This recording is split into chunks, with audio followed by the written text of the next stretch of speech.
समायरा और नूर ने हाथों से ही उसके ऊपर पानी डालना शुरू कर दिया। तू बहुत जल्दी उकता जाती है, आज तुझे जाने नहीं देंगी। जब तक हमारा दोनों का मन नहीं भर जाता पानी में खेलने से, तब तक तू भी नहीं जाएगी। अभी समायरा इतना ही बोली थी कि नूर को पानी के अंदर किसी की आहट महसूस हुई, जिससे उसके चेहरे का रंग उड़ गया। वो थोड़ा पीछे हटी। उसने एक बार समायरा को देखा जो फलक के ऊपर पानी डाल रही थी। नूर की बेचैनी उसको दिखाई नहीं दे रही थी। देखते ही देखते नूर को किसी विचित्र शक्ति ने पानी के अंदर खींच लिया। पानी में तेज शोर हुआ तो फलक और समायरा ने पीछे मुड़ के देखा। अब सिर्फ नूर के बाल ही उनको नजर आ रहे थे जो पल भर में ओझल हो गए। अरे ये नूर कहाँ गई? नूर कहाँ गई? हाँ, नूर कहाँ हो? कहाँ हो तुम? अरे मजाक मत करो, ऊपर आओ। देखो मैं जानती हूँ तुम हमारे साथ मजाक कर रही हो। अब और न सताओ और बाहर आ जाओ। चांद हलक में अटक गई है। समायरा के बोलने का कोई फायदा नहीं था क्योंकि नूर अब गायब हो चुकी थी। फलक और समायरा ऐसे खड़ी थी जैसे उनका सब कुछ खो गया हो। समायरा हिम्मत से काम लो, इस पानी में कब तक खड़ी रहेंगी? हमको बाहर निकलकर किसी से मदद लेनी होगी। नहीं, मैं अपनी सहेली के साथ यहाँ आई थी और उसी के साथ बाहर जाऊंगी पानी से। जब तक वो लौट कर नहीं आती तब तक नहीं जाऊंगी। समायरा के सिर पर जैसे पागलपन सवार हो गया। फलक हिम्मत करके उसको पानी से बाहर लाई। मेरी बात ध्यान से सुनो, वो तालाब के अंदर गायब हो गई है। उसके बाल देखे थे मैंने अंत में। ऐसा लग रहा था जैसे वो हमसे कुछ कहने की कोशिश कर रही हो। अब हमारे पास एक ही रास्ता है, हमें उसकी मदद लेनी होगी। उसकी बात सुनकर समायरा जैसे गहरी सोच से बाहर आई हो और उसको कोई तो अपनी सहेली तक पहुंचने का सुराग मिला हो। किसकी मदद? किसकी मदद की बात कर रही हो तुम? वही अघोरी। अघोरी? तुमने सोच भी कैसे लिया? हाँ, कि हम लोग उस अघोरी की मदद लेंगे? दूसरा कोई रास्ता है तुम्हारे पास? नहीं, पर उसको लेके ही अब घर जाएंगे। उसके पहले नहीं, अभी अघोरी के पास चलते हैं, इससे पहले गांव में ये बात फैल जाए। समायरा फलक को लेकर वहाँ से निकल चुकी थी। रास्ते में समायरा के पिता उन्हें मिले। अरे बेटा कहाँ जा रही हो तुम? अरे कब से तुमको ढूंढ रहे हैं। बेटा जी, खबर भी है आपको? क्या बोल के निकली थी आप घर से? याद है या फिर आपको याद दिलाएं हम? पिताजी याद है, बोल के निकली थी कि कल मेरा विवाह है, आज सहेलियों के साथ आखिरी शाम थी। हाँ, तो बेटा जी अब बिता ली ना आखिरी शाम। चलिए अब घर चलें। तू चाचा के साथ जा, ब्याह की तैयारी कर। नूर को मैं ढूंढ के लाती हूँ। तुम्हें अकेले नहीं जाने दे सकती, मैं भी चलूंगी। पर कैसे? कल ब्याह है तुम्हारा, घर वालों को, बाकी के लोगों को क्या जवाब दोगी वो देख लेंगे। ये क्या बातें हो रही भाई खुसर फुसर? हाँ चलो घर चलो। और बेटी फलक तुम भी अपने घर जाओ, तुम्हारे पिता परेशान हो रहे होंगे। बलवंत समायरा को घर ले आता है और समायरा कुछ नहीं कर पाती। फलक गहरी सोच में डूब जाती है और समायरा को जाते हुए देखने लगती है। उसे कुछ भी अच्छा नहीं लग रहा था। वो जाकर उसी तालाब के किनारे बैठ गई जहाँ से नूर गायब हुई थी। अब मैं अकेले क्या करूं? क्या कूद जाऊं इस तालाब में? या तो अपनी सहेली को ढूंढ कर ले आऊंगी या फिर कूद के मर जाऊंगी। वो जैसे ही कूदने वाली थी तभी किसी ने उसका हाथ पकड़कर खींच लिया। तालाब में कूदेंगे तो साथ में कूदेंगे। अघोरी ने कहा था ये कुंड तालाब है, अब इसके अंदर जाना ही होगा। तुम क्यों आ गई? कल बारात दरवाजे पे खड़ी होगी, क्या जवाब देंगे तेरे घर वाले उनको? वो देख लेंगे बाद में। सुबह तक हम कुंड तालाब से बाहर आ जाएंगे। अब आंखें बंद कर और लगा दे जान की बाजी। दोनों सहेलियां हाथ पकड़ती हैं और तालाब में कूद जाती हैं। नीचे जाते जाते उनकी सांसें अटक जाती हैं। उस अघोरी ने झूठ कहा था, ये कुंड तालाब है। कोई कुंड तालाब नहीं है ये, यहाँ सिर्फ पानी है। अब हम मरने वाले हैं, ईश्वर को याद करते हैं। मरना ही तो था, विवाह कर लेती। तेरी आखिरी ख्वाहिश तो पूरी हो जाती ना विवाह करने की। पानी से लड़ते लड़ते वो पानी के बिल्कुल नीचे चली जाती है और उनका शरीर नीचे बैठ जाता है। तभी एक तेज रोशनी चमकती है। रोशनी के अंदर एक बड़ा सा साफ सुथरा किले जैसा घर था। ये क्या? पानी के अंदर दूसरी दुनिया? ये कैसे हो सकता है? क्या सच में ये कुंड लोग हैं? इसका मतलब हमारी नूर जिंदा है और इसी घर में है। चलो जल्दी चलो, अंदर जाके देखते हैं। दोनों तेजी से उस किले के अंदर चली गईं। वहाँ जाकर देखा एक आदमी जिसने काला नकाब लगाया हुआ था सामने आया।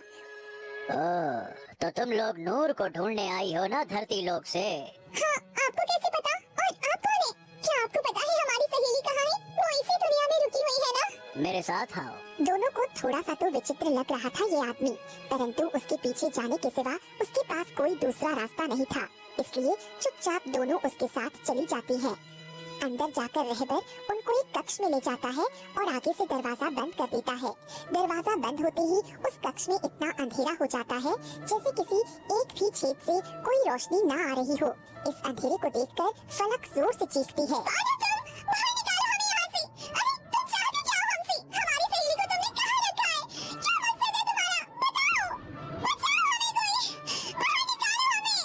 चीखती रही, परंतु रहबर की तरफ से कोई जवाब नहीं आया। फलक का सर चकराने लगा। अंधेरा इतना था कि समायरा भी फलक को और फलक समायरा को देख नहीं पा रही थी। फलक, हिम्मत से काम लो, हमारा मकसद नेक है और इन लोगों से हम हार नहीं सकते। ये हमें तोड़ना चाहते हैं, हमको टूटना नहीं है।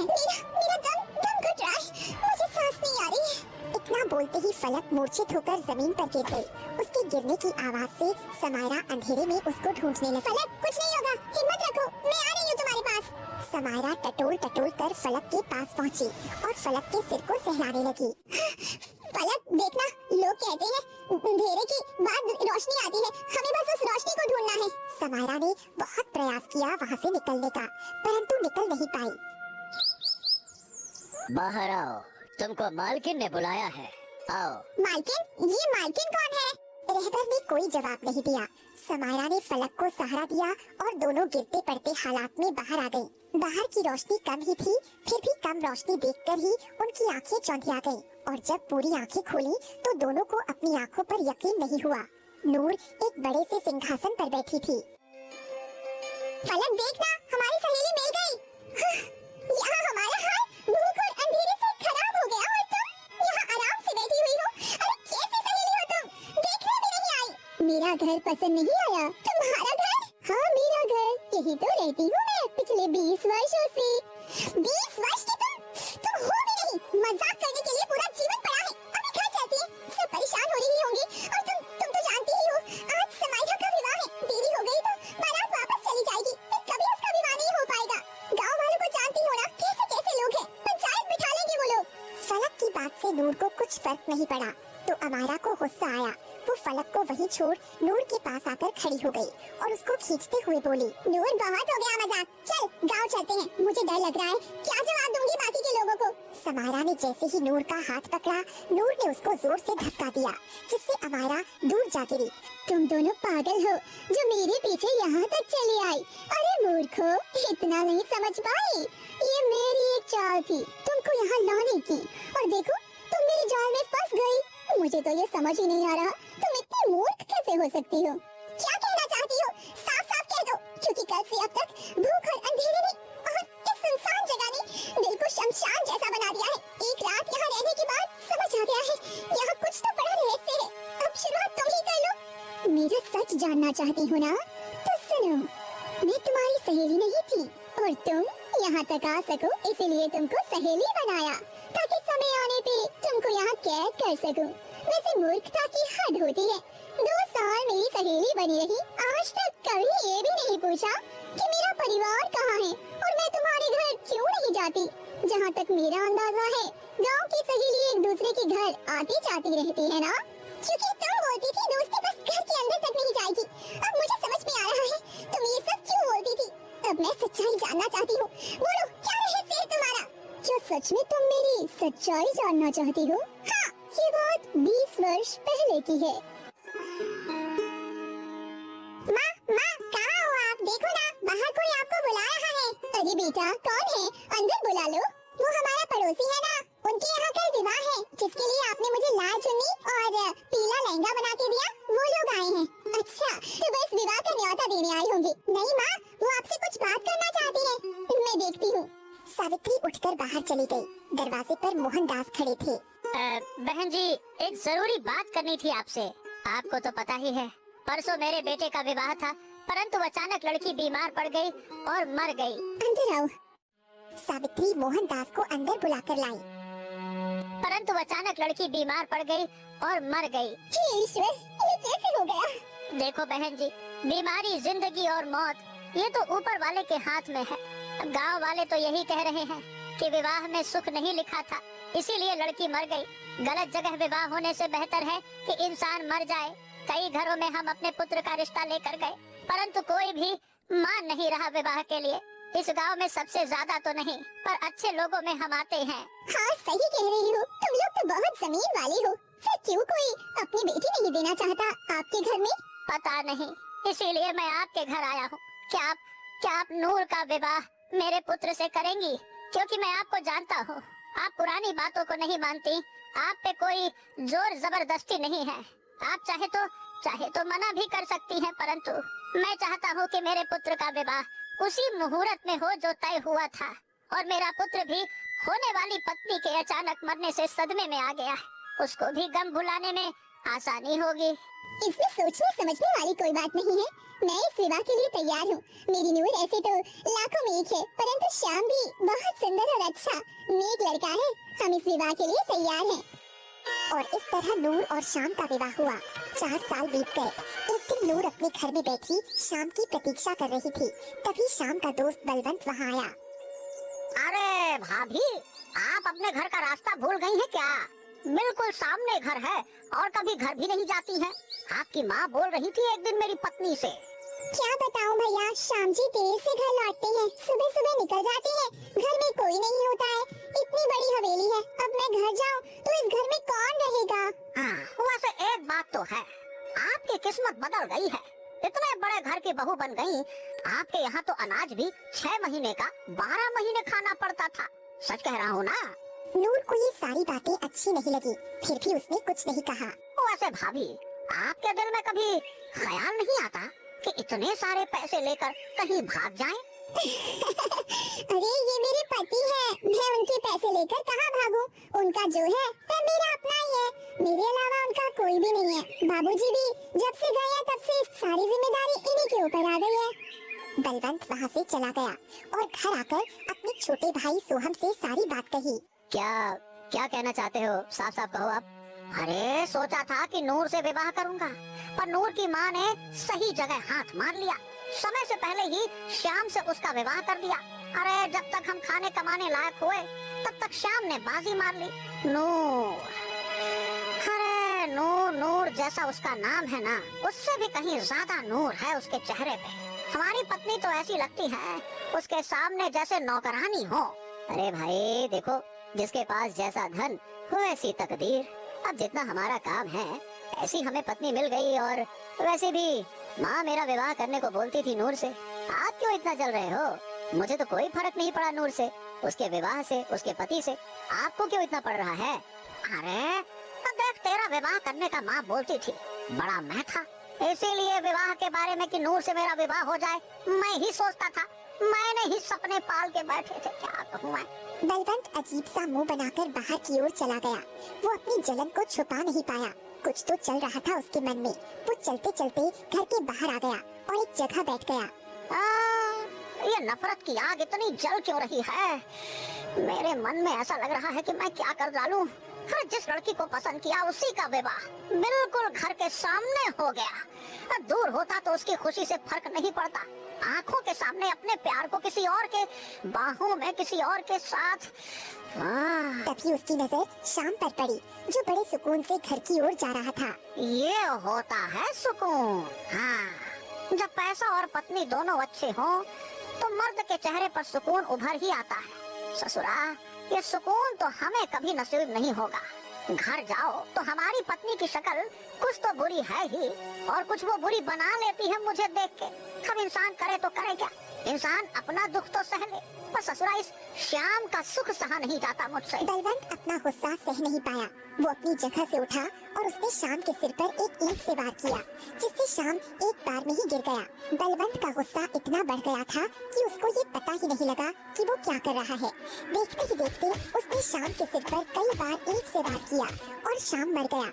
उधर नूर अपने घर के द्वार पर खड़ी अपने पति के आने का बेसब्री से इंतजार कर रही थी। आज इतना समय हो गया, अब तक तो आ जाना चाहिए था श्याम जी को। मुझे बहुत फिक्र हो रही है, वो तो कहीं रास्ते में रुकते भी नहीं है। एक बार देख के आती हूँ गांव के बाहर, जब तक आएंगे नहीं मुझे चैन नहीं मिलेगा। नूर का दिल अब पूरी तरह से बेचैन था। वो घर से निकलकर गांव की गलियों से होती हुई गुजरने लगी। उधर बलवंत शाम के पास खड़ा सोच रहा था। ईश्वर, ये मैंने क्या कर दिया? ये तो ससुरा मर गया, अब मैं क्या करूँगा?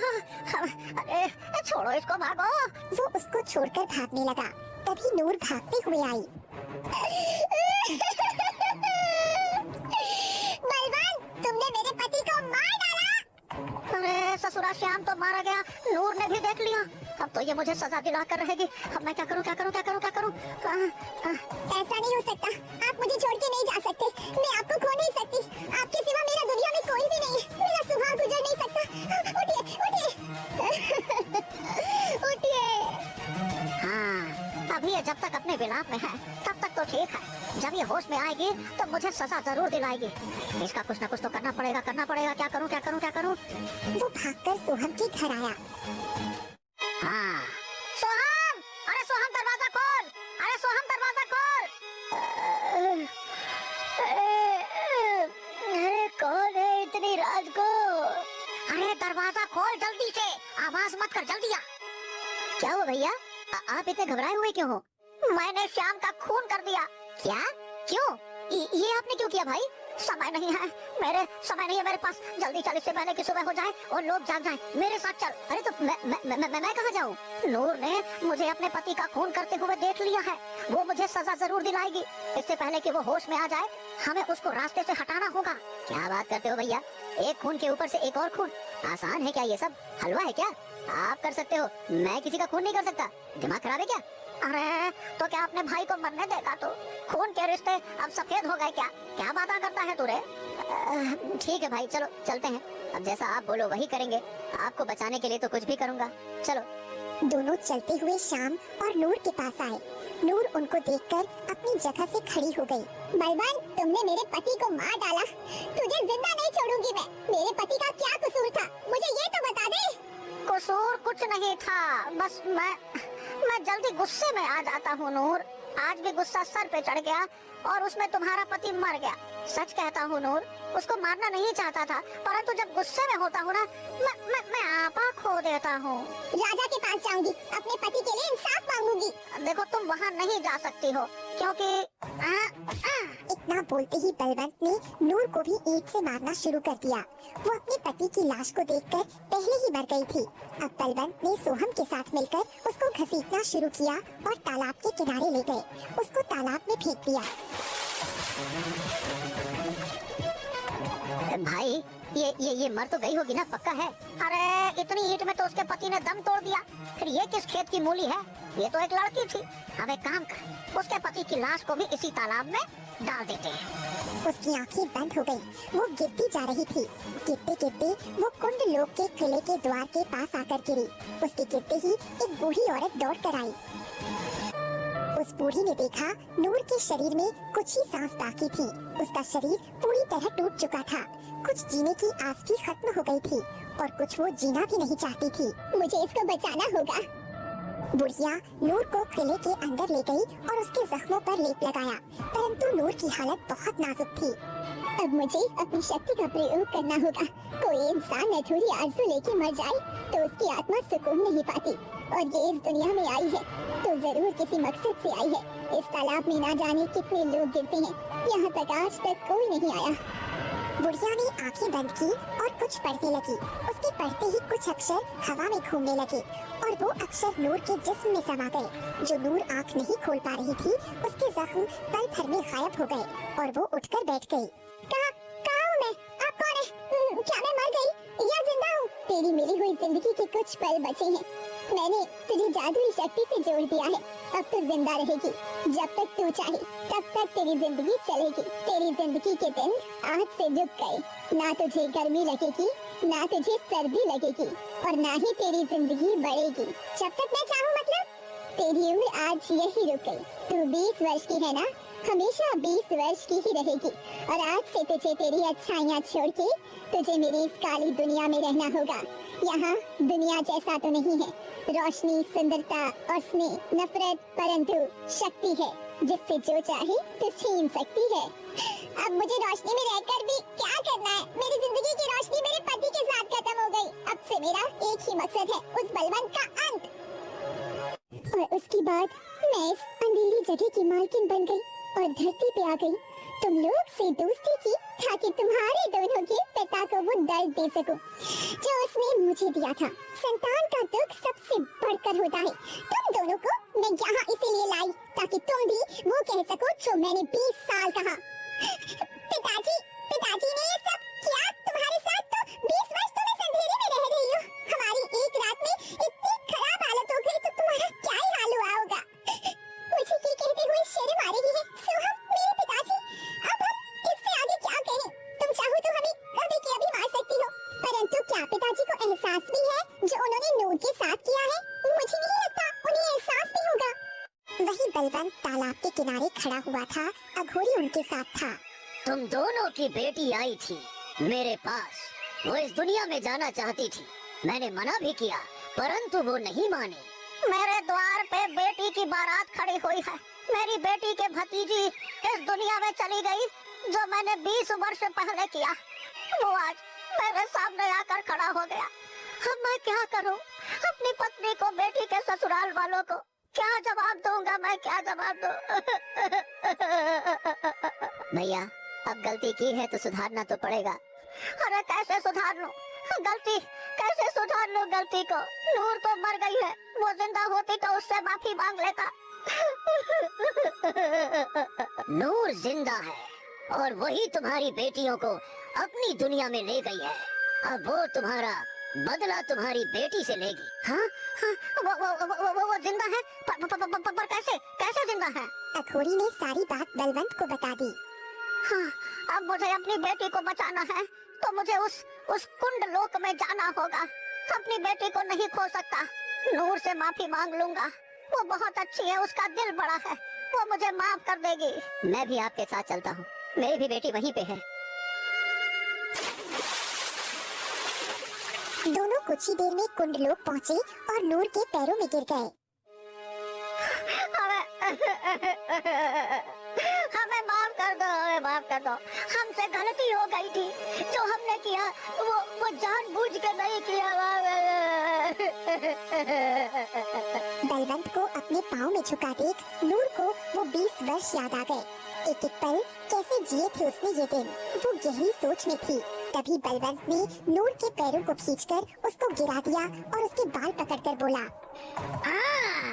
अरे तुझे क्या लगा कि तू उस दिन जिंदा बच जाएगी और मेरी बेटियों को यहाँ ले आएगी और मैं तेरे पाँव में बैठ के भीख मांगूंगा? नहीं, मुझे पता था कि तू कितना घटिया इंसान है। जो तूने किया उसका तुझे अफसोस नहीं खुशी होगी। आज तो तेरा अंत होगा। बलवंत ने उसका मुंह खींचने की कोशिश की। तभी समायरा ने रहबर से तलवार ली और उसी तलवार से अपने बाप का गला काट दिया और खुद भी घुटनों के बल बैठ गई। मैंने एक बेटी का फर्ज तो नहीं निभाया परंतु एक इंसान का होने का फर्ज निभा लिया है। नूर, तुम्हारे साथ जो हुआ वो मैं लौटा नहीं सकती परंतु आज से सारी जिंदगी इसी अंधेरे में रहूंगी और खुद को सजा दूंगी ये सोच के कि जैसा कोई करता है उसका बदला इसी जन्म में उसकी संतान चुकाती है। 20 वर्ष में मैं भी पूरी तरह टूट चुकी हूँ। हर गम को सहते हुए इन कुछ दिनों में तुमने मुझे सहेली का प्यार दिया। वो प्यार अपने साथ ले जाना चाहती हूँ और इससे मुक्ति पाना चाहती हूँ। अब अपने पति से मिलना चाहती हूँ। नूर ने वही मंत्र पढ़े जो बुढ़िया ने पढ़े थे और धीरे धीरे उसके अंदर से वो अक्षर निकल गए और नूर ने दम तोड़ दिया। उसकी दुनिया खत्म हो गई। सोहम, फलक और समायरा तालाब के बाहर धरती पर आ गए। अचानक हम यहाँ कैसे आ गए? वो दुनिया उस बुढ़िया ने नूर को दे दी थी। अब नूर ने खुद के लिए मौत को चुना जिससे वो दुनिया खत्म हो गई और हम बाहर आ गए। बेटियों मुझे माफ कर दो। मैं सही बताऊं, मैं भैया की बात में आ गया था। फलक और समायरा जैसे सोहम की बात सुन ही नहीं रही थी। उनकी आंखें उसी तालाब में नूर को ढूंढ रही थी जैसे उनकी पूरी दुनिया उसी तालाब में खत्म हो गई हो। उनकी आंखों से आंसू बह रहे थे।